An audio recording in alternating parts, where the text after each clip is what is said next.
मदपानियों का भी हित होता है, वे भी ठेके पर भीड़ लगाए मिलते हैं।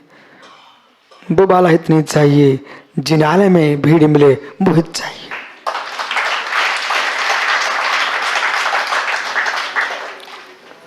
निखिल विचार करके बोलना चाहिए। सभी लोगों ने बोल दिया जो राज्य की वस्तु बहुमूल्य होती है उसका स्वामी राजा होता है।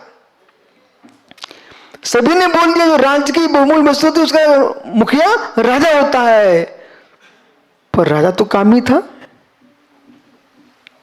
वो सोचता था कि भाई अब जैन मुनियों से ही पूछना पड़ेगा। और जब जैनाचार्य के पास लेके गए, वो कौन अधिकारी होता है? राजन, मां, कन्या, भगनी, इन पर राजा का अधिकार नहीं होता। क्या विचार करके उत्तर दिया? क्योंकि राज समझ गए थे ये क्या कहलवाना चाह रहे हैं, क्योंकि राजा को अपनी कन्या से ही राग हो चुका था। अपनी बेटी को पत्नी बनाने का भाव जिसका हो, बोलिए कितना हरा आदमी था, कितना हरा आदमी था। अपनी बेटी को इसने पत्नी बनाया हो। वही पुत्र कार्तिकेय स्वामी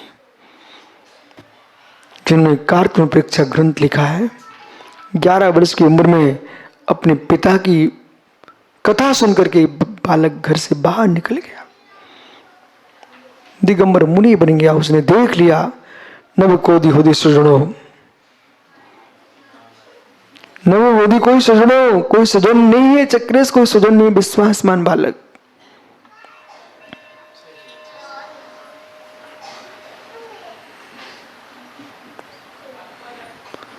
ये परम सत्य है, जिसको आप चाहिए वे आपको फुलाएंगे, जिसको आपका हित चाहिए वो आपको पिचकाएंगे, फिर फुलाएंगे। समझ रहा भाई विजय? जिसको आप चाहिए वो आपको फुलाएगा, और जिसको आपका हित चाहिए आपको फुलाएगा नहीं, सत्य का बोध कराएगा। बेहित ऐसी है अपना स्वार्थ नहीं देखते, बेहित ऐसी है अपना स्वार्थ नहीं देखते, जो गिरते आदमी को ऊपर उठा देखते हैं, बेहित ऐसे लोग होते हैं। चाहे तुम भुट्टो गिरो चाहे मरो, मुझे कोई मतलब, मेरा काम बन जाना चाहिए, ऐसा जो सोचता है अल्ली वो कोई काम का नहीं होता।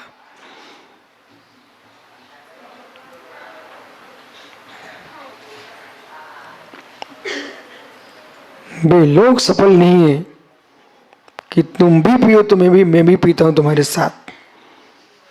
सुना यस नेता, आप भी पियो मैं भी पीता हूं। वे लोग महान नहीं है। क्या पीते हुए पहले पूछो। आप भी पियो मैं भी पीता हूं, ग्रीष्म तपन है, कंठ सूख रहा है, आप भी शीतल पानी पियो हम भी पीते हैं, स्वीकार है। लेकिन मित्र युवा अवस्था के उन्माद में हो, तुम भी मदरा पियो हम भी पिए, वो स्वीकार नहीं है। जीवन वो होना चाहिए कि तपन में कंठ तुम्हारा सूखे ना, मृत्यु ना हो, शुद्ध शीतल पानी पियो, पिलाओ, जियो और जीने दो, लेकिन मदरा ना पियो न पिलाओ, शीतलाचार न करो न कराओ, इसका नाम हितैषी जीव है। बोला तुम मेरे साथ जियो और जैसा तुम कर रहे हो करो, लेकिन तुम मेरे साथ जियो। ये लोग तुम्हारे आत्म कल्याण के इच्छुक नहीं है। ये भगवती आराधना जी ग्रंथ के अनुसार चक्रेशन को क्या बोलेंगे? आप तो पंडित हो। भगवती आराधना में नागपुर में हमने प्रवचन किया था, याद करो। भगवती आराधना में मित्र की व्याख्या की गई बेटा, और शत्रु की व्याख्या की गई है।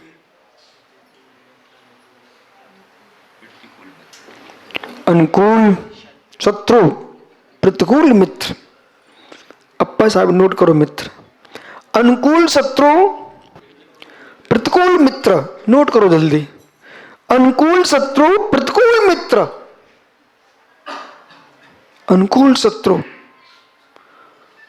ओ अनुकूल शत्रु विशाल बेटा कैसे?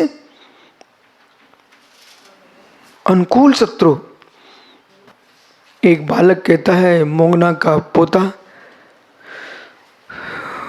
मैं विजाति विवाह करना चाहता हूं।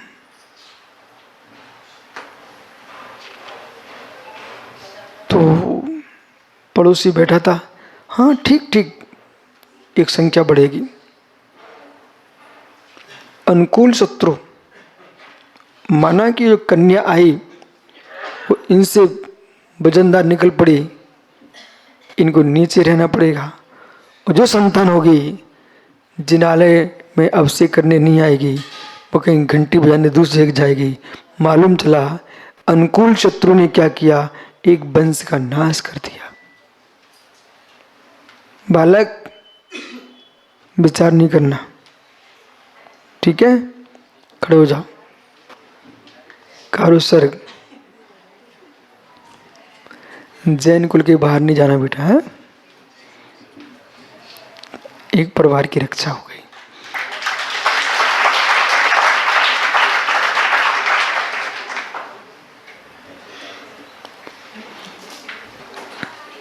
अनुकूल शत्रु का दृष्टांत देख लिया आपने।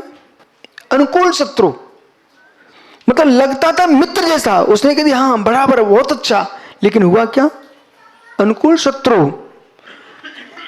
प्रतिकूल मित्र, अगला पॉइंट क्या? प्रतिकूल मित्र।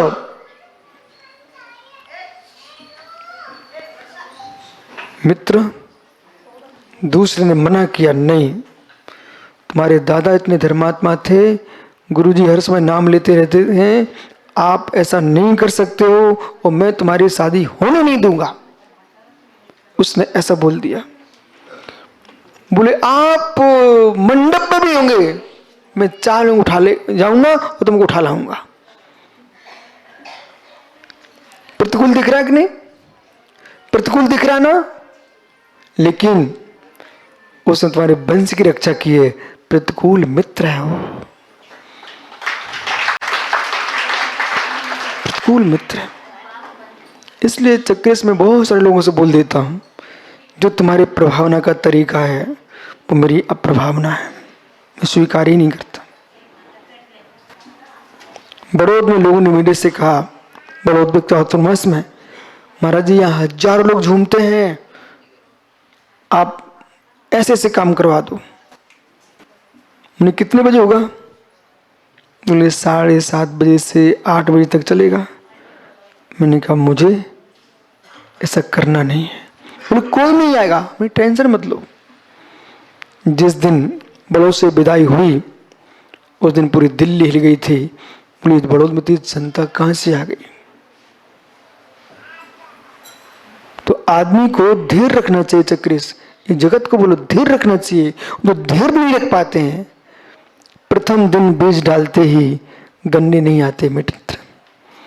धीर रखना पड़ती, बोला धीर, धीर रखना पड़ती है। प्रतिकूल मित्र मिले, विश्वास मानना वे ही तुम्हारे काम में आएंगे। प्रतिकूल मित्र, बिल्कुल जी इस सभा में बैठने का अवसर मिल रहा है, पिता के संस्कारों पर ध्यान दो। और खेलते समय दादा डांट देते थे, वे तुमको प्रतिकूल लगते थे, पर मित्र इस सभा में बैठने के परिणाम खड़े करा दिए। यदि वे न डांटते होते आज या न होते। जो संतानें दादा दादी के सामने होती हैं उनका स्वभाव अलग होता है, और दादा दादी के जाने के बाद जो संतानें होती हैं उनके लक्षण अलग होते हैं। स्वीकार करो, ये सत्य नहीं है क्या?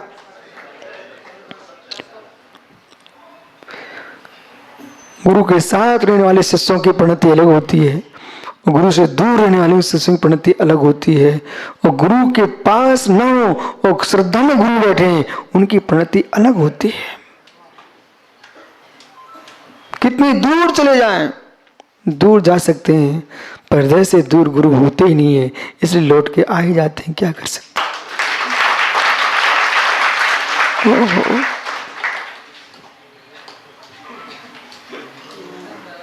टटई पक्षी कितनी दूर घूमता रहे, टटई पक्षी कितनी दूर घूमता रहे तो उस अपने अंडों पर ध्यान रखता है। ऐसे सच्चा गुरु कितनी दूर रहे अपने शिष्य समाज पर ध्यान रखता है।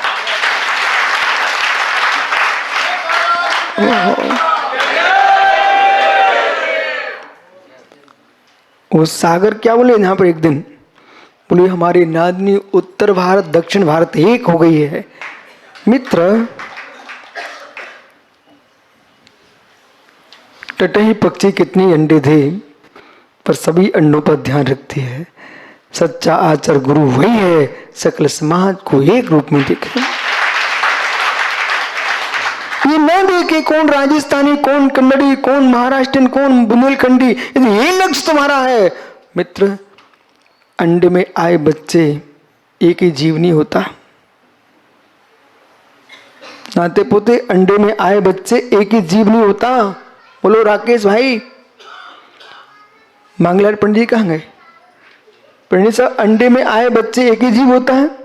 नको, नहीं है मित्र, अंडे में आया जीव शोर पहाड़े एक ही नहीं होता है, अलग अलग आए जीव है, लेकिन उसकी मां एक होती है, परंतु सभी अंडों को एक देखती है। ऐसे मित्र, कौन सी समाज का कौन सा श्रावक है? ये मुनियों का धर्म नहीं है। मुनि का धर्म है जो जिस सांस में पानी छान के पीता है, नमोकार का पाठ करता है, गुरुओं की सेवा करता है, सबको आशीर्वाद देते हैं।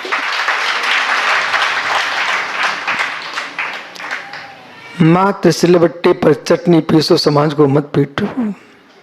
विचित्र आत्मा है क्या? विचित्र आत्मा मात्र मात्र मात्र जैनियों के भोजन में चटनी ना होना, यहां तो मालूम सिंगा जवानी की चटनी, वो छिलके की, मूंगफली के, टमाटर के छिलके की, टमाटर की चटनी, गिलकी के छिलके की चटनी, इतनी चटनी है महाराष्ट्र में तो दुनिया में कहीं नहीं मिले आपको। लेकिन सागर डॉक्टर सबसे बोल देना, एक काशिल वाला अनिल भाई, तू जो ना चटनी मात्र कितने फलों के छिलके की पीस लो, लेकिन समाज की चटनी नहीं बनाना।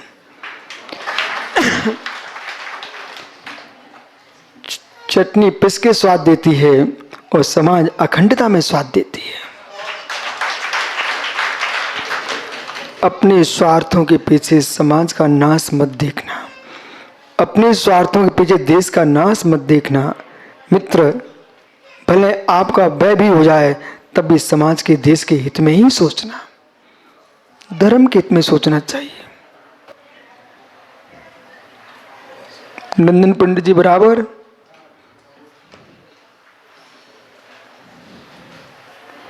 बहुत सारे ऐसे विषय हैं चक्रेश, तुमको पसंद नहीं है तो मौन रख लेना चाहिए। जो पसंद नहीं है उसका मौन रखना चाहिए, मुखर नहीं होना चाहिए, समाज में टुकड़े नहीं होना चाहिए। पप्पू को बबलू पसंद नहीं है, फिर भी बगल में बैठो, बगल में बैठो। आप नहीं है पसंद, कोई बात नहीं है, मत भिन्नता है, पर मन में भेद मत लाइए, मन में भेद नहीं लाइए। प्रशांत ज्ञानी आए हैं, काशलाल जी आए, देखो बैठे। मत भिन्नता हो सकती है पर मन में भेद, क्योंकि अखंड समाज हमारी है। हम तो दिगंबर, श्वेतांबर, स्थानक, मंदिर, मार्गी, समैया, सोनगढ़ी, देवगढ़ी सबके साथ बैठते हैं। हे मित्र, हमको समाज चाहिए अखंड।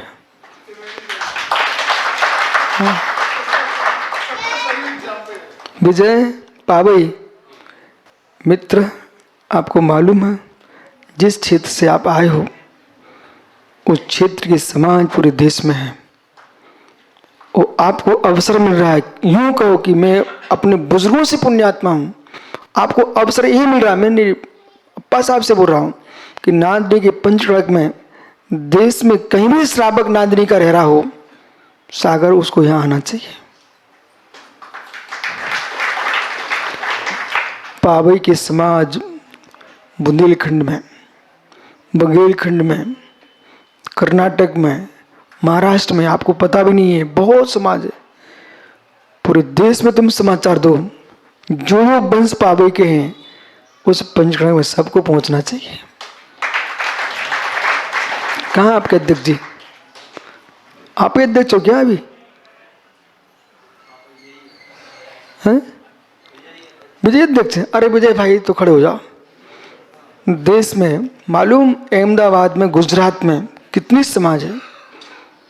तुम ये भेद नहीं करना कि ये बुंदेलखंड के हैं कि ये पावई के वाले, नहीं नहीं, देश में जहाँ समाज होगी आप सबको सूचना करो कि तुम्हारा उत्पत्ति स्थान पर भगवान का जब मंदिर बना होगा हजारों वर्ष पूर्व, वो आज उसका पुनः पंचकर्म हो रहा है। इसलिए सकल देश में जहाँ जहाँ आपको मिले उन सब के बाद, इतने नहीं, कुछ लोग बदल गए हैं, उसकी मुझे पूरी लिस्ट मेरे पास है। मतलब वो समय समाज में दीक्षित हो गए हैं, वो तारण हो गए हैं, उनको भी तुम सूचना दो कि भाई भले तुम मूर्ति पूजना बंद कर दिए हो लेकिन स्थान तुम्हारा वही है। इसलिए आपको मालूम, एक ब्रह्मचारी थे, कौन से ब्रह्मचारी? छदमड़ा धवल जी। आप धवल जी को जानते हो? धवल ब्रह्मचारी मुमुक्षु मंडल में थे, छिंदवाड़ा। देखो ये भी जानते हैं। वे अपने आप को खानदेश का बोलते थे, पता है आपको? खानदेश का, ये खानदेश मतलब यहीं पर है महाराष्ट्र में। तो उनका वंश कारंजा में आके रहा, बाद में वो स्थानक वासी श्वेतांबर हो गए। फिर धवल जी वहाँ के साधु बन के फिर इधर मुमुक्षु मंडल में चले गए। खोजबीन कर भी मेरे पास छिंदवाड़ा में आए, छिंदवाड़ा में आए। उनके इतने, ये तो कोई मुनि के पास नहीं जाते हैं, क्यों मेरे पास बैठते हैं? इतना राग, इतना राग। एक दिन तो छत कूद के आ गए, कोई आने नहीं दे रहा था उनको, वो छतों से पता नहीं कहाँ से कूद के आ गए। बोले, उनको बिठाया, सुब्रसार सब बैठे थे। बोले मैं आपका हूँ। मेरे हो? बोले मैं आपका हूँ।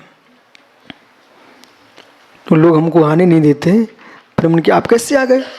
बोले हमने कहा वो हमारा भाई है इसलिए गया। मालूम चला कि भिंड के पास में कोई गांव है,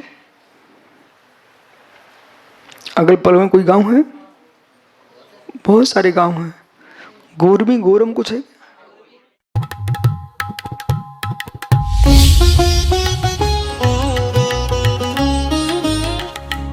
राष्ट्रीय राजधानी दिल्ली से 144